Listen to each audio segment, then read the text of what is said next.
انا محتاج حد يوري الجدول ده لمجلس اداره النادي الاهلي، يوري الجدول ده للخطيب بنفسه وياسين منصور. عيب، عيب والله عيب. ده الزمالك، ده الزمالك اللي عنده 12 وقف قيد، ده الزمالك اللي فيه سمسره وعمولات وسرقه وقصص ده الزمالك اللي نص اللعيبه دي ما بتقبضش. الزمالك الاول في الدوري، الزمالك. مش ممكن يا جدعان. النهارده انا كنت قاعد بتفرج على ماتش الدوري الانجليزي، والله العظيم ثلاثه ماتش ممتع. مش ممكن الروح اللي فيها لعيبه الزمالك وبيراميدز. يعني عايز اقول لك يا باشا، مش عيب، مش عيب انك تكون اهلاوي وتشوف ماتش حلو تقول عليه ماتش حلو.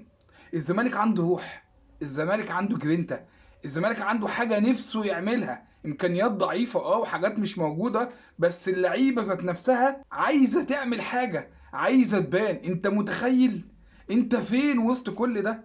يعني النادي المستقر ماديا ونفسيا وجماهيريا واعلاميا وكل حاجه في الدنيا. ايه ناقصك يا اهلي علشان ما تبقاش انت في الصداره؟ ايه اللي ناقصك؟ سيبك موضوع الصداره، انت يا اهلي ما بتقدمش كوره باللي انا بشوفه حتى في الدوري المصري. انا مش بقارنك بقى بدوريات تانية عشان طبعا ما فيش مقارنه خالص. انت بتقدمش حاجه اصلا، والله العظيم. انت زد امبارح كانت بتلعب كوره عنك. انت يا اهلي بقيت تقدم حاجه تسد النفس بجد والله. كده كده ان شاء الله الدوري اهلاوي، ده مفيش خلاف عليه، انا متاكد من حاجه زي كده يعني. بس برضه الحاجات اللي احنا بنقولها دي تفوق. هي دي الحاجات اللي تقول للناس ان انتوا ماشيين غلط. ولولا احنا والميديا والحاجات دي كلها كان في حاجات في الاهلي دي كانت خربت.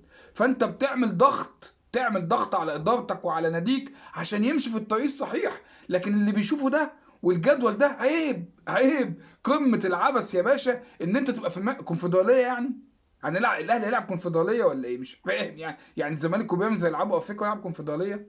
انتوا مجانين يا جدعان، ما تهزروش. هتلحق يا ابني الدنيا بقى، يا ابني بقى ما تغور لنا المدرب ده وهات لنا عماد النحاس ولا هات لنا حسام البدري ولا هات اي حد يا باشا. انت لو جبت اي حد في الوقت الحالي هيأدي احسن من الراجل اللي عندنا اللي ما بيعملش اي 30 لازمه ده بجد والله العظيم. اي حد هتجيبه دلوقتي احنا كاهلاويه راضيين بيه. شفت احنا واصلين لحد فين؟ قد ايه احنا ما عندناش ثقه في المدرب اللي انت جايبه ده. اللعيبه دي محتاجه شده. اتفرج النهارده يا باشا على الروح والاداء اللي بيلعبوا بيه لعيبه الزمالك وبيراميدز، والروح والاداء اللي كان بيلعب بيه الاهلي امبارح. لا لا لا لا، في فروق، في فروق. ومش عارف الفروق دي جايه من ايه. اللاعب اللي بياخد فلوسه وبيعمل اعلانات ومرتاح ماديا ومرتاح نفسيا ومرتاح كل حاجه في الدنيا مش عايز يديني كوره. واللاعب اللي ما بيقبضش 2000 3000 جنيه ولا 50000 جنيه بيقدم كل حاجه. لا، يبقى انت عندك مشكله، لازم تعترف ان انت في مشكله. طبعا الزمالك في الصداره مؤقتا طبعا، يعني لحد اما احنا ربنا يفرجها علينا ونفوق من اللي احنا فيه ده. وطبعا احنا مش هنفوق غير لما يحصل حاجه.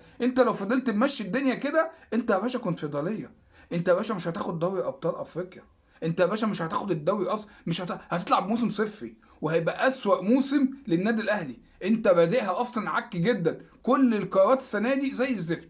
فانت لو ما غيرتش، لا يا باشا احنا هنبقى في حته مش حلوه خالص. انا ما اقعدش اتفرج على الزمالك وبيراميدز بالروح ده وقاعد مستمتع كده واتحصر على فريقي وهو امبارح ما بيقدمش حاجه خالص. مش ممكن.